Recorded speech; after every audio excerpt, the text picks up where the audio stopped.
Sementara itu, saudara berkunjung ke proyek pembangunan jalan tol Sigli Banda Aceh di Desa Lambada, Kecamatan Baitusalam, Kabupaten Aceh Besar.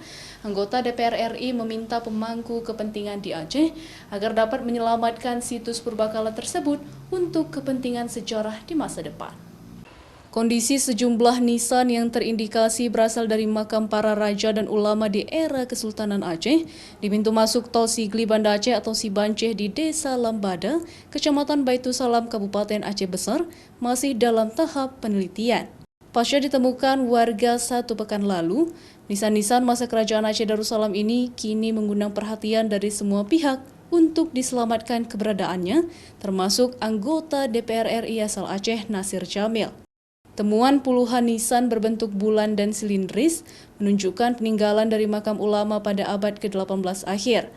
Pemerintah Aceh diminta untuk menyelamatkan situs sejarah Aceh tersebut dari pembangunan proyek jalan tol untuk peninggalan berharga bagi generasi masa depan. Bisa bermusyawarah ya dengan pihak-pihak yang berkepentingan sehingga bisa dicari solusi.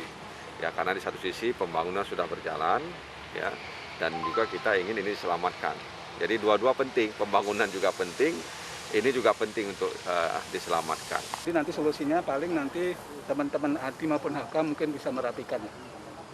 Terus yang di sini nanti teman-teman dari Dinas Purbakala ingin mengkaji duluan apakah ini benar makam raja-raja. Jadi kita nanti akan menunggu hasil mereka. Kalau solusinya bahwa ini harus dipindahkan, dipindahkan. Karena ini sudah dibayar, Pak. Dibayar, ya? Yang di sini memang masih sengketa tanah kas desa dengan hak milik, tapi masing-masing nggak punya alas ya. Sementara untuk kelanjutan pembangunan proyek jalan tol dan keselamatan situs cagar budaya Kerajaan Aceh, kini pihak pelaksana, Badan Pertanahan Aceh, serta pihak cagar budaya akan mencari solusi agar tidak mengganggu nisan bersejarah tersebut. Syahril, Kompas TV, Aceh Besar.